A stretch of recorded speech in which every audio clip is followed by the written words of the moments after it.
Hey, Bon. Well, here we are again, heads together. I'm Bonnie Low-Kramen, coming to you from my home office in Ponte Vedra, Florida, which, if you can see behind me, looks like a television studio, which it kind of is, because for the next 2 days we're going to be doing the Be the Ultimate Assistant workshop from right here in my office, since we were supposed to be in Houston, but can't do that, right? Nobody's traveling. And I am here today with my fabulous assistant. You are? Jen Wilner, coming to you not from my home office, but from my husband's office in New Jersey. Well, welcome. And welcome, Beth Tucker. Happy to see you. We put out a graphic about asking the question, Beth, what would you do if you were CEO for a day? What would you do? You know, we often say, if I was in charge, I would do this. And my goodness, in this environment, it feels like there's so many questions up for grabs in our offices. We continue to hear about timelines that are being pushed, people who thought they were going to go back in January, and the leaders say, nope, we're going to go back in March or July. So, Beth, I'd love to hear from you about what you think you would do if you were CEO for a day. And hey, Lynn, welcome. Welcome. Happy to see everybody on this Wednesday in October as we head into the fall. And so Jen, it happened very spontaneously, but I have, I'm going to say it. Yes, I love it. Beth is saying start out with cupcakes. Does that mean start the day with cupcakes? That's fantastic. Food, always food. Coffee, chocolate, those are always present at the Be the Ultimate Assistant workshops for sure. Cupcakes are a great idea. So, what I realized is that these events every week, heads together, give me an opportunity to introduce the audience to my friends. And that's really fun. And so I am bringing one of my friends to you today. She is a surprise guest, and she's going to be joining us all the way from Brussels, Belgium. So get comfortable, and you are going to be so impressed by this woman who I want to introduce you to. So Janelle is here. Hi, Janelle. You're here from Arizona. 4:30 a.m. Yeah, I get up at 4:30 a.m.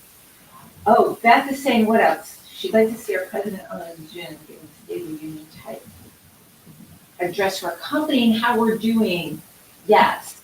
Beth, I would agree with that our company leaders, especially during this time, need to be transparent. I need to hold town hall type meetings. Google's been doing that for a long time, and I understand. And Facebook, to the point where when I took a tour, they actually created, at Google, they have a stage set up in the cafeteria, in a place where they can all gather and have these weekly town hall events. Hey, Sandy Knott, here from Boston. Welcome. We're talking about, if you were CEO for a day, what would you do? Beth wants cupcakes. I think that's a cool idea. Nora's here from Hawaii. Hi, Nora. Hi, Nora. The live feed is still on the way. But you're here. Yeah, I'm still here. That's a great song from Stephen Sondheim. So, ladies and gentlemen, if we have any gentlemen on this call, I get to introduce a surprise guest to you today. Heads Together gives me the opportunity to introduce you to some amazing people. Hopefully, if you listened in live or with the recording last week, when I had Jeremy Spake on the call, we co-wrote that article for Executive Secretary Magazine called How is HR Really Deciding How Much to Pay You? And wow, did we get a lot of reaction to that article, including a reaction from our special guest today. Let me tell you a little bit about her. She is not only someone I deeply respect as a colleague, she also happens to be a friend. We figured out that her name is Laura Belgrado, and Laura Belgrado and I have spoken, we've shared the stage in London, Brussels twice, Johannesburg, and Dubai. We have quite the list of places where we've gone to together. What I know about Laura is she is one of the most talented speakers on executive assistant issues. She's world renowned for that. She's working as an assistant right this minute. She is the project coordinator and executive assistant to one Martin Alonso, who is president of the Kind Corporation, Kind Bars, and the Mars Corporation, and they own Wrigley Gum, and it's all kinds of food. I can just imagine Laura's kitchen just filled with all. When Laura shows up at events, she brings Kind Bars. Like, everyone loves her. Let's bring her on out. Everybody, let's welcome Laura Belgrado. Hooray! Hooray, hooray. Hi, everyone. Hi, Jen. And I'm so excited to be there. And, I'm working outside of my home, just outside of Brussels, Belgium. It's 9 p.m. here. So it's almost time for a glass of wine because I'm taking tomorrow off. Oh, fantastic. Well, feel free to have some wine. Yeah, it's still decaf for the moment. Well, Laura, you came to our Be the Ultimate Assistant workshop in Brussels last year, and our students you could hear a pin drop in that room when you were speaking, because you have walked this talk. You do it every single day. Not only have you been doing it for 30 years, but you continue to do it right this minute in 2020. And I know we care a lot about the same things. You had a really strong reaction to that article about HR and compensation. I'd love to open the floor to you to talk about that and the things that high-level assistants who are on this call right now from all over the world need to know. So welcome and talk to us. Thank you so much. Yeah, I reacted to it because obviously, as an EA myself, but also as a speaker, this is a topic that I think we both take very much to heart. And it's very much, it's a difference from countries, especially here in Europe with smaller countries. And then, I had a very good talk with my executive about 2 weeks ago. It was my mid-year, and he knows me. I have always been super ambitious, and I want to grow and I want to develop. But we also know the reality in a lot of companies, as EAs, you will get the answer, well, you've reached a glass ceiling, right? That's something we hear very often. Now, I do have to say that, I've been at Mars Incorporated for 5.5 years. And 2.5 years ago, when Juan was promoted to President Kind, when we partnered with Kind US, I went with him and got promoted to project coordinator NEA. And I did get a raise. It took me 1 second to get approval from Juan. It took me 6 months to get it all sorted with HR. Okay, so that is something I think, I think a lot of us recognize. Now, I managed to get it all done. But one of the things I wanted to talk about when I started at Mars after 10 years Microsoft, I made sure that I really checked my contract. That was a mistake I made many times before, even when I started working at Microsoft. And I think as assistants, we are too good at times. And not just assistants, I think women will less likely read through the fine print than men will. Right. And so when I read through my contract at Mars, it showed, that I would be able to grow to a couple of levels, and that was it. So I had to remove that line in my contract because I had the conversation with HR at the time saying, wait a minute, what if in 2, 3, 4 years I develop and I could become a market director, or you don't know that I am really good at sales, or I could be part of HR, or I could be somebody, working with a Mars University. And so it took me a while to make it get through. And then with the help of my executives at the time, which was not Juan yet, they approved it and they took that line out of my contract. And thank God I did it, because 2.5 years ago, that helped me to get a promotion. But I had to actually rewrite my own profile because HR had no idea. Wait a minute, Laura, what line did you have them remove again? It showed in my contract that, I started in the position as, we are called coordinators within Marlys, all of us, regardless of your level. Right. And so there is a difference in the actual level. You have B3, B4, B5. So I started right away as a B4, and a B5 means you have to be a line manager, but I don't have anyone reporting to me. And in my case, a B4 is better because I can register my overtime and they pay my overtime. So what did that line say? So the line said that, starting as a coordinator, that I was able to go from B3, B4, and B5, and that was it. It showed no other development. Oh, okay. So that's really helpful. Exactly. That's great advice right there, to read the contract. You're so right. I think that's so true, that we as women in general, we just want to say, yes, I'll start on Monday, and then forget about the whole money thing, and can't do that. And I want to mention that now, because I've had a lot of assistants call me lately that either were laid off or they wanted to leave the company, and then they jump on the first job opportunity and they're like, okay, I got a job. That's the last thing you need to do. You need to read the fine print and make sure that you fit into that company, into the company culture, because that is super important, especially now. I could not work, with all the respect, for a lawyer company. Why? Because it's too process, and I'm all about innovation and creating new ways of working. I'm proactive and I take leadership.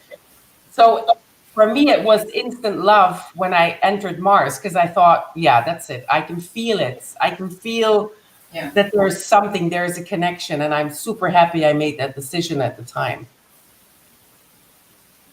So my talk on the mid-year, sorry, that's what I was going to say. One of the reactions of my executive was, he knows me. He's like, Laura, sometimes, he calls me Bonita. He's Spanish, right? Bonita, sometimes you are too ambitious for your own good. That's what he said.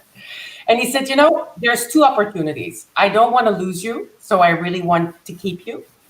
And then he said, or we can see where else you could go in the company, and I will do whatever it takes to get you there, to put you in touch with the right stakeholders. However, he said, he knows what I am doing. My biggest passion is the training, the development of assistants. I'm a single mom. My daughter left to Ghent, but my son is still here. And he said, if you continue to work for me, I would love that, but then I want you to refocus. I want you to refocus your energy on what you do with me and the leadership team. Everybody in the team is coming to you to ask help for projects. Then you need to select the ones that are going to bring you something as a learning, so you can translate that into whatever webinar or training course you want to give. And he said, and I want you to be able to have the flexibility to focus on that. So the next day, I was a bit disappointed, and I thought, oh, well, you see, that's it, easy conversation. But then I got what he was trying to make. And so that is something I think as assistants, it's not just the salary, it's the whole package. Mm-hmm. I get a lot of flexibility. If I want to take a break at 2 p.m. to go shopping, he never asks me where I am. But obviously, don't forget, we have 5.5 years working together, almost all of the time remote. So you have to work on that trust.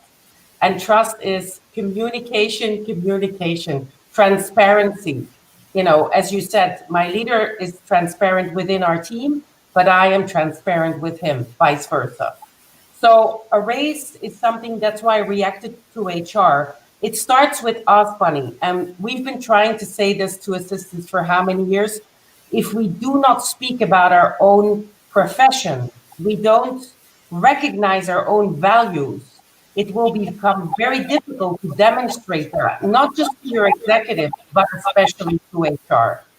And so it's going to take a joint effort from all around the world, all assistants, recognize your values, your skills, your competencies. And the last thing I want to say, a great advice from my executive, Frank McCusker at Microsoft. We had a coffee in Seattle. We were at the hotel, and he said, and I asked him, I said, what is one thing that, when people come to your direct reports for development or to get a raise, I was curious. And he said to me, he said, if they come to me and say, I've been working really hard, my answer to them is, well, I'm working hard. What I want to see, he says, is people in my team that can work smart, show me that they make a difference to the customers, to the team, to ways of working. And if you can work smart and it takes you only 2 hours, but somebody comes to me, they say they work hard and they were working 12, you're going to get the raise. Interesting.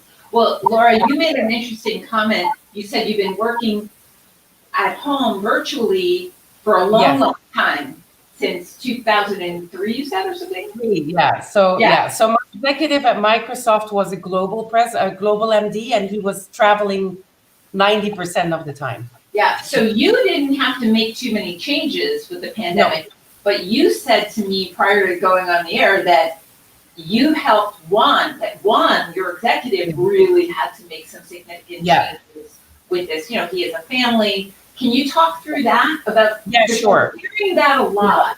We're hearing that a lot, that assistants may be working with their executive for a really long time, but what this pandemic has done is it's made it feel like it's brand new again. Yes, it is. Because it's so different than the way they were before. Could you talk through some of the ways that you helped Juan? Yeah. So I think, one thing that I was able to get him back to Madrid with the family just in time before lockdown. He lives in New York normally. They have, a pretty cool apartment, Upper East Side Manhattan, but it would have been very small for them to get stuck in there with 2 small children, a nanny, his wife. So I got him back to that's another story on its own. I got him back to Madrid in time. And so he's been there and he's going to stay there until the end of the year because they have a big house, garden, you name it. So when he just got back, he landed on Thursday, March 12th. And I had rearranged his calendar for Madrid time anyway, because they come back every year in March for 3 weeks. So that was fine. But as soon as the weekend hit, I don't work weekends, or we don't very often, but Sundays, I usually go to the email. And because of this lockdown situation, I was part of the crisis team. So I'm online checking his calendar, and I can see he's been adding calls, like from starting at 5 a.m. with China until like 10 p.m. with the CEO in McLean. And I thought, okay, that's fine. So I just left him. I thought, you know what? It's no use that I approach him now. I know him because he's now in crisis calls with the Mars family, with the MLT, with our team. So I let him do this madness for 2 weeks. And 2 weeks later on a Friday, he calls me and he goes, Bonita, you need to take over my life again. I am so bad at doing this. I don't know how you do it. And I said, Juan, breathe.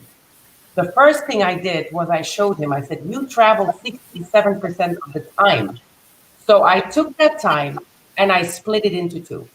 And you are only allowed to use the extra 30% to add meetings or calls, right? I said, but the other time, that's the time you were spending on your plane, away from the wife, the kids, and the nanny, away from email, reading a book, reflecting, sleeping, whatever you were doing. I said, if we need you as our leader. If you're not going to discipline yourself and listen to my advice on taking enough prep time, pre-reading time, I call it reflection time, exercise time, because he was sending me pictures of his Fitbit going, he's allowed to swear to me. He's like, I only have 2,000 steps, but I never answer him because I don't gloat to him. And so I would just send him an email and say, Juan, I've invented a beautiful new color in your calendar called exercise. So please stick to it. That's what I told him. And he thanked you for it, right? During the mid-year review, he said, he was super grateful. I really took the lead, and I'm still taking the lead on many things. It takes courage, and don't think that it's easy for me. I don't like it when people say, yeah, but it's easy. It's not. And I have one saying I want to mention, I do many things scared, but I have stopped waiting until I'm not scared anymore. I do them scared, but well prepared. And then I go to him and I always say, listen, this is what's going on. That's how I see it. This is why it's important to really prioritize your time. And so he has been super receptive actually, I think, on the ideas, because he says to me, when you write it to me that it's okay to move a couple of meetings, it's Yeah. always like, oh, well, Laura said so it's okay. Because Well, he's, Laura, yeah, it's so interesting that you're admitting that you feel frightened, that you feel, you don't, of but course. you feel less frightened now, 5 years in, than you did earlier on, right? I think it's not, I don't, I think it's something that never goes away. It's like somebody who climbs a mountain the day the adrenaline goes. So That's so fright, true. my fear comes with an adrenaline. That's my fear. I'm like, okay, I can see that there's changes needed. I know that I'm going to have to give him some very good leadership advice, but I'm still his assistant. I'm not some kind of top executive. Yeah. I Well, managed to find a way, but of course, I'm scared, because then sometimes I'm thinking, okay, here I go again. That's it, Laura. But and I hear you say that you have 30 years experience, and when I left Olympia, it was 25 years, and I do understand that fear, that like, yeah, oh my gosh, what if I'm wrong?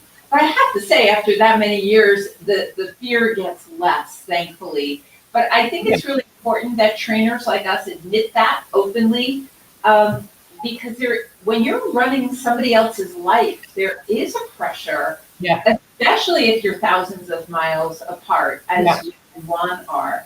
yeah.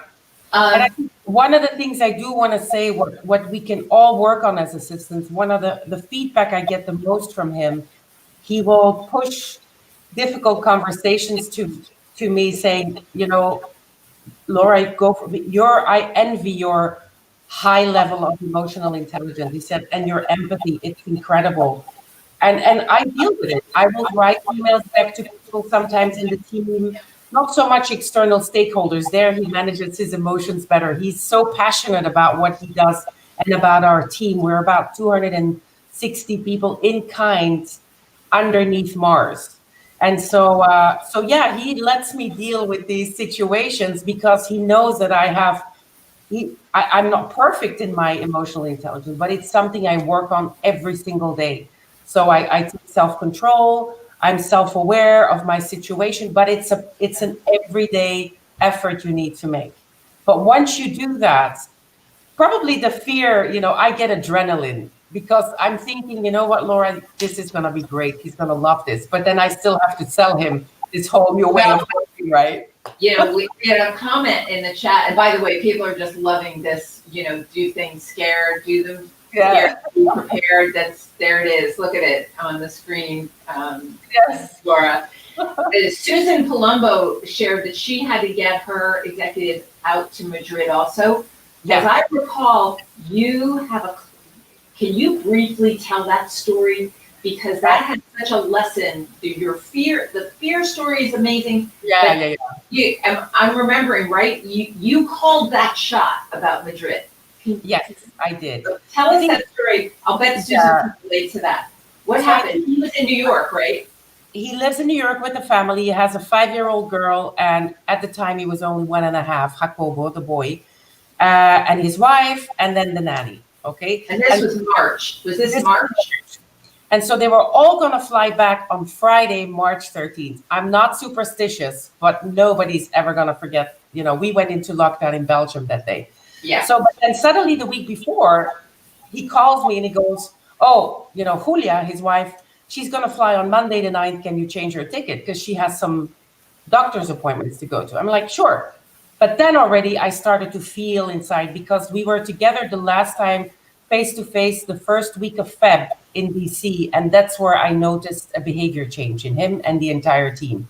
China was already in crisis, and we could sense that it was going to blow up.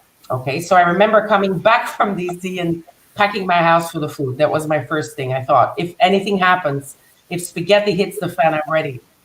And so his wife flies back. She lands on Tuesday morning. She's calling me saying, Laura, they're talking about closing the airport in Madrid. So I calmed her down and I said, Julia, go home, relax. I have this under control. So I speak to him later that day. And at that time, Bonnie, I could sense that he was not able to make that decision. He was all over the place. The kids were, the girl was still in school. and they were going to do a little birthday thing for her earlier on So the the Wednesday. decision was, do they go to Madrid? Do they go back to Madrid? They go back to Madrid every year in March. So this was normal still. Nobody knew then yet it was going to get, And your adrenaline is going pretty high right now, right? adrenaline is going high. And I thought, okay, so I'm calling him and I'm giving him, I said, Juan, just a piece of advice. I checked and there's flights out on Wednesday and Thursday. Think about it, but I think it would be a good idea to fly home a little bit earlier. And then so he kept writing me emails. Yeah, that's a good idea. No, keep the flight for Friday. Well, maybe check again for Wednesday. And I already sent him options for Wednesday and Thursday. So at that point, this was Tuesday night my time. And I thought, okay, go to bed. And I woke up at 6 a.m. my time in Belgium on Wednesday morning. So it was midnight his time. And at 8 a.m. my time, I called the agency and I said, change the tickets for tonight. I'm going to make flight one out, Wednesday, the 11th. You called the shot. You called. Yeah. I was like that. Wait, did you see something in the news that made you make that decision? Yeah, Or you following your gut? So I called Iberia, the airline. I called Madrid Airport. I called JFK Airport. What was going on? I called diplomacy in Spain.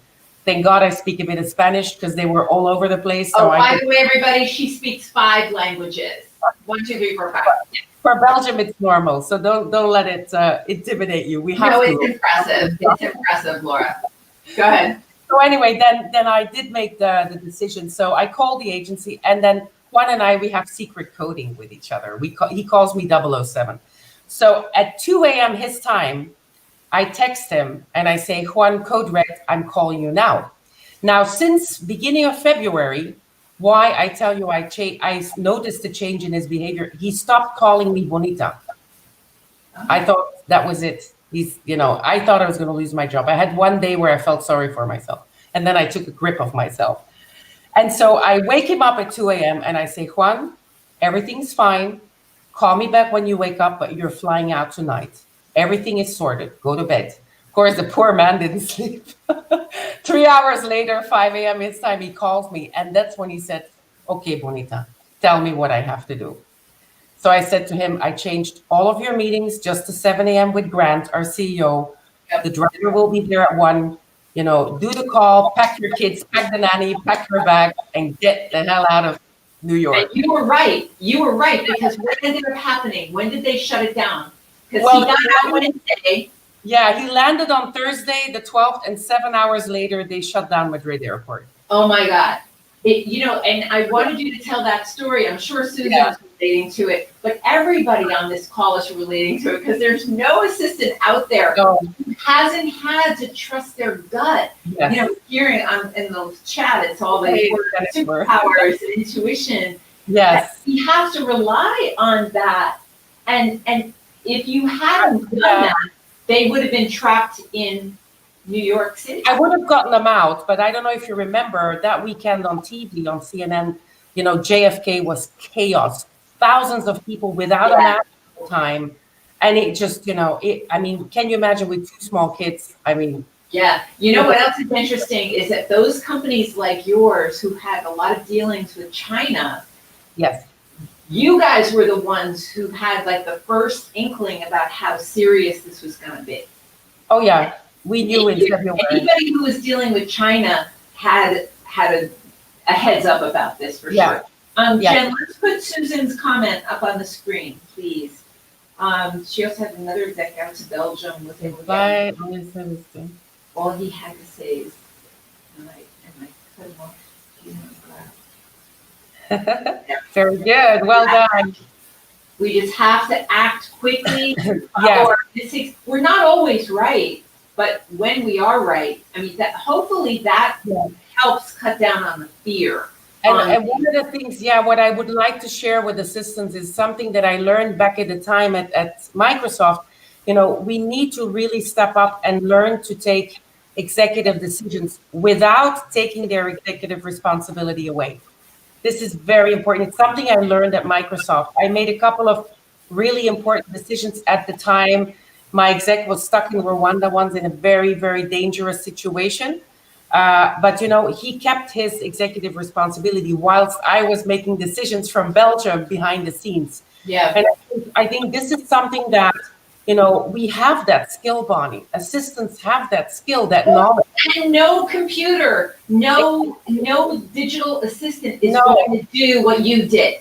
So all this talk about how AI is going to replace assistants. No way at all. I was fixing his wife as well at the same time. And she said to Juan, and they both reacted, they said, we felt like you were holding our hand all the way throughout this whole, thing, because I kept texting him, and he actually sent me a video. I kept it when the plane was pushing away, and he was like, Bonita, pray that we land, that we don't get sent to Johannesburg or somewhere. Yeah. And I laid in bed with my flight tracker, and I got the alarm at 5:15, and that's when I fell asleep. So normally, understand. So Laura, can you hang in there a few more minutes? We'll hang in there. Any questions for Laura?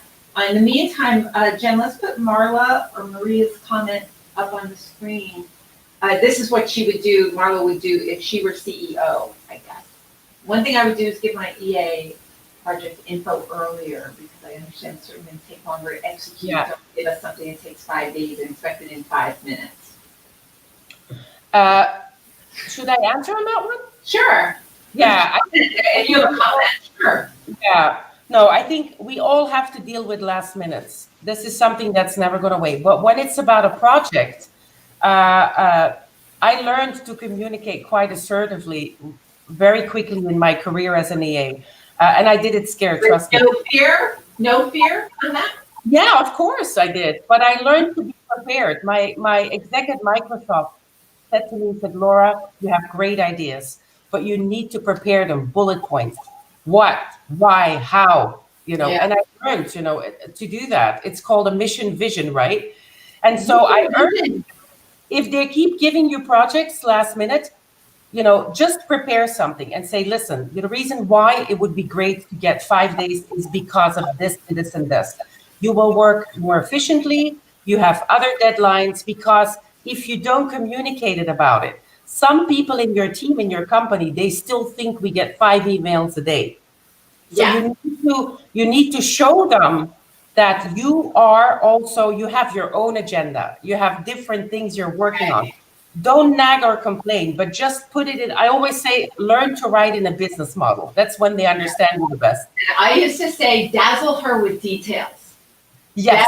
Olympia wanted the details. And guess what, Laura? We've been joined by Lucy Braziers on the chat, too. Hey, Lucy. It's like an international party. And it's so great that I didn't have to cook or anything. It's really cool. So one of the comments in the chat was about the fact that, you were talking about having a contract at Mars. And in the States, it's variable whether some companies have contracts or not for assistants. I love, for example, what Campbell Soup, the soup company, does. Since we're in a food kind of mode today with Mars, when someone gets hired at Campbell's, they're signing their offer letter, they get a job description, and the assistant gets a chance to review it one last time, and they get to sign it, and the executive gets to sign it. And then every year after that, they pull it out and they review it again, and they update it and they revise it so that it's a reality-based document. And I think there's such value in that, because, as you correctly said, we as assistants we have not really been taught to read the fine print and study the contract. So I think, and let me just say this, that lately, in the last 2 weeks, there have been assistants coming to me to have conversations about, this new reality we've got going on in the States with assistants, and how the subject that's such a hot one right now is the whole idea of career progression and career planning for assistants. And what that's going to mean is a huge disruption in the workplace which means structure. Structure. Titles that are organized alongside job descriptions, which are structured alongside money.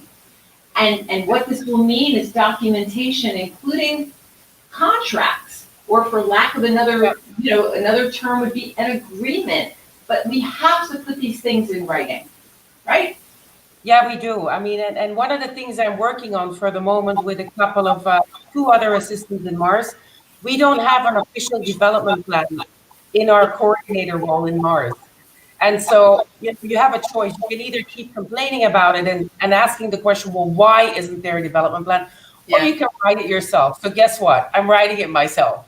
I mean, and then I'm going to have to approach That's HR. exactly right. See what's going to happen. I mean, I'm not going to lose my job because of that. On the contrary. So if your company doesn't have, an official development plan, I've been coaching an assistant from an oil company in Antwerp, and they didn't have a development plan either.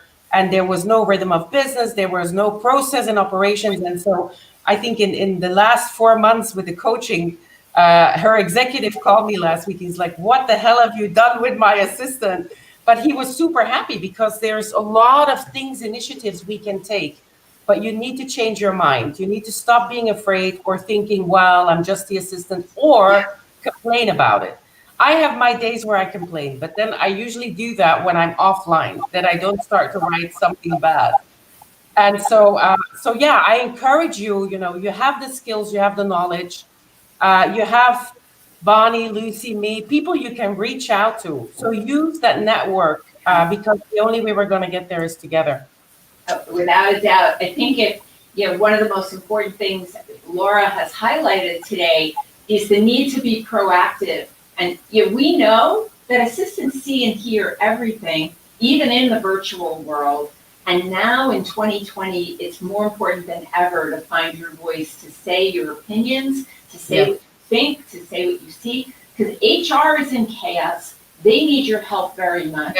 And the assistants of the world have a very unique seat to see everything. The fact that you're working at home, though, is putting you out of day-to-day vision. So it requires getting out of our comfort zones to step forward and let yourselves be known and for the ideas that you have. So, Laura, as we wrap up, we're going to give your contact information. And from the time I learned Laura Belgrado's email address, it cracked me up. It's not funny in Europe, but it's hilarious here.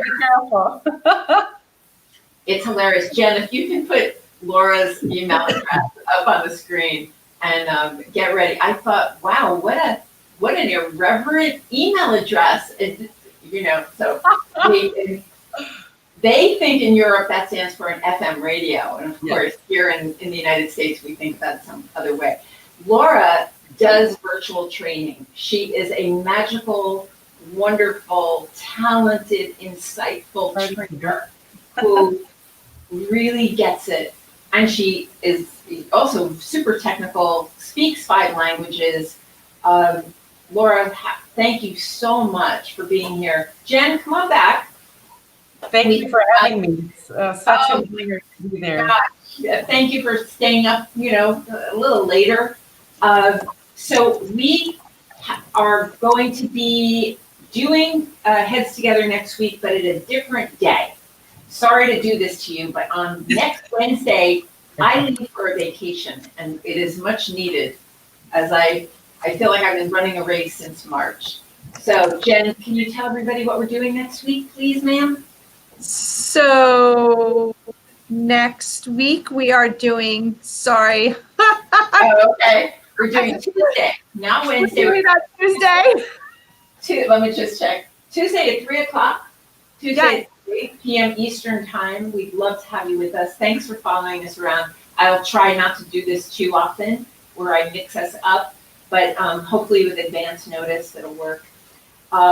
We are doing Be the Ultimate Assistant these next 2 days. Laura, my whole office is a television studio. I love it. It's wow. Crazy. We've got students, we were supposed to be in Houston, and so we're doing it virtually. I want to thank everybody for joining us. Your support means the world. And as Laura says, we are so much better together. Jen, I'm so grateful for your help on a day in, day out basis. I couldn't do this. I truly couldn't do this without you. I mean, that's not just lip service. We have a brand new website, BeTheUltimateAssistant.com. I hope you'll go to the new website, register to be on our email list, and there's so much stuff on the blog and the podcast page. And Vicki Evans and I have even launched the workshop on demand. So we'd love to have you check that out. A few of you have already taken the class who are on the chat, but we're offering a $250 discount right now. Promo code, Jen, if you could put up the promo code. Yep, it's coming up. ETUAOD 250 and save $250. Vicki Evans and I are determined to support assistance in the strongest way we can, as is Laura Belgrado, my friend, and Lucy Brazier on the call. I love you so much. Laura, thank you, ma'am. Any closing words? Favorite to end us with? My favorite quote. What's your favorite quote? I said to my son today, enthusiasm is contagious. Be a carrier. The best kind of viral, right? Oh, Jen. Thanks, Claudia. Say that again. Enthusiasm is contagious. Be a carrier. It's always been one of my favorite quotes, but I don't want to hear about this COVID anymore, whether you're infected or not. Let's deal with it. So my thing is, I'm infected with enthusiasm, and I want to spread it around the world. And in the meantime, as long as we have to wear masks, wear one. Oh, I love that one. That we can see each other. Communication is going to be challenged in these next few months, so let's help each other and talk to one another. All right, be safe. Be sure to plan to vote, and just stay healthy, because if we can stay healthy, everything is possible. Right, Laura? Right, Jen? Right. Absolutely. All right. Thank you so much. Bye, everyone. Bye. Thank you. Laura. Ciao, ciao.